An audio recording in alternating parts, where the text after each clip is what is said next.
J'ai dit dans la cassette précédente que nous devons tenir des propos qui conviennent à la majesté et à la nature de Dieu. C'est pourquoi dire que Dieu peut se transformer pour nous en un homme ou un ver de terre ou une fourmi ou quoi que ce soit, ce n'est pas correct de dire cela et ce n'est pas ça n'invalide pas la puissance de Dieu de dire qu'il ne peut pas. Donc il ne faut pas s'exprimer de cette manière. Il faut dire, comme je l'ai dit, que les attributs du Créateur ne sont pas les attributs de la créature et que le Créateur n'est jamais la créature. Parce que le Créateur, il est Al-Qayyum, c'est-à-dire il est celui qui n'a besoin de personne, pour exister, qui se suffit à lui-même et qui maintient toute la création. C'est la signification d'un des plus grands noms de Allah, qui est Al-Qayyum. Par contre, la créature a des besoins. Elle dépend de Dieu pour exister et pour vivre.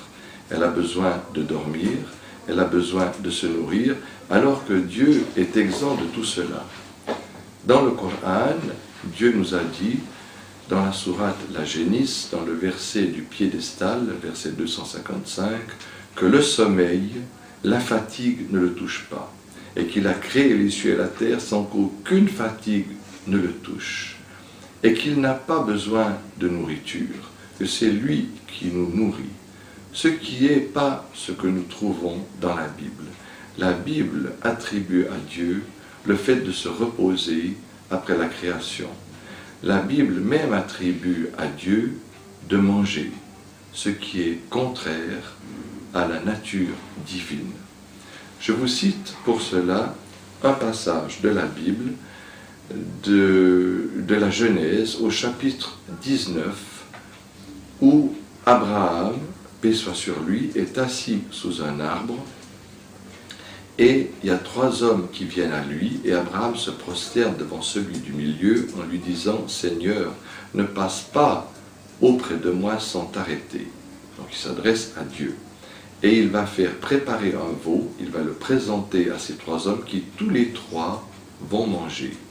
Par contre, nous trouvons le même récit dans le Coran qui est différent, ce qui prouve aussi, comme vous le verrez, que Mohammed, paix et bénédiction de Dieu soit sur lui, n'a pas copié le Coran sur la Bible, comme le prétendent certains ignorants.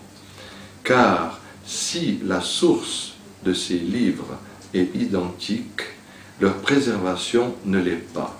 C'est pourquoi nous trouvons souvent des récits qui ressemblent, mais il y a des différences entre eux, car Dieu a promis de protéger le Coran, qui est le dernier livre, alors qu'il avait confié la Torah aux docteurs juifs et l'Évangile aussi aux chrétiens, mais ceux-ci n'ont pas gardé ces livres, ils ne les ont pas protégés. Dieu leur avait fait l'honneur de les protéger par eux, mais ils ne l'ont pas fait. Tandis que le Coran, c'est le dernier livre et c'est sur lui qu'il a pris de le protéger, et c'est pourquoi le Coran en arabe est partout le même sur toute la planète.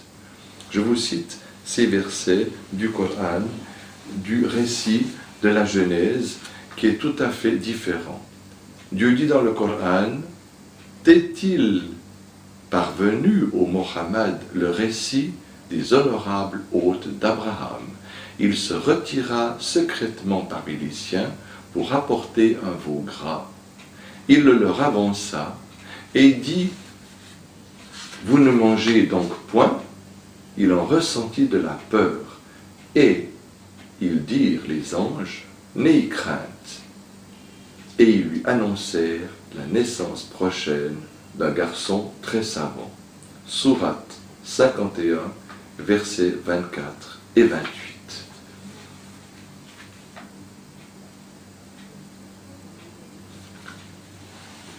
J'ai rencontré à Genève le cardinal Fortunatus, qui représente le Vatican à l'ONU, qui est un cardinal de l'Afrique, Et il m'a dit que dans le Coran, Jésus était appelé Esprit de Dieu, et que cela signifiait que Jésus était Dieu.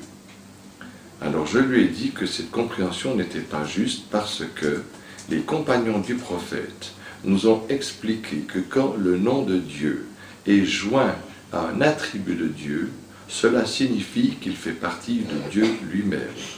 Comme par exemple la science de Dieu, la miséricorde de Dieu, la parole de Dieu, ceci fait partie de lui et sans commencement et sans fin. Pourquoi on ne pourrait pas dire que Dieu a connu une chose et qu'il ne l'a pas connue avant, ou qu'il eût été miséricordieux avant, après et pas avant. Donc nous comprenons que les attributs de Dieu, comme lui, n'ont pas de commencement. Je peux dire aussi, ceci est mon bras, il fait partie de lui-même, de moi-même, et ceci est mon livre, il m'appartient mais ne fait pas partie de moi-même. C'est pour ça que les compagnons, donc on dit que quand le nom de Dieu est ajouté, ou bien joint plutôt à une chose, c'est seulement pour l'honorer. C'est dans ce sens que Dieu dit dans le Coran, la maison de Dieu, ou la chamelle de Dieu, ou l'esprit de Dieu. Donc cela ne signifie pas que la chamelle, que la maison de Dieu à la Mecque, ou l'esprit, sont une partie de lui-même. Quand j'ai dit ça au cardinal Fortunatus, il m'a dit une maison, c'est pour l'habiter. Donc la Kaaba, la maison de Dieu à la Mecque, signifie que Dieu habite cette maison.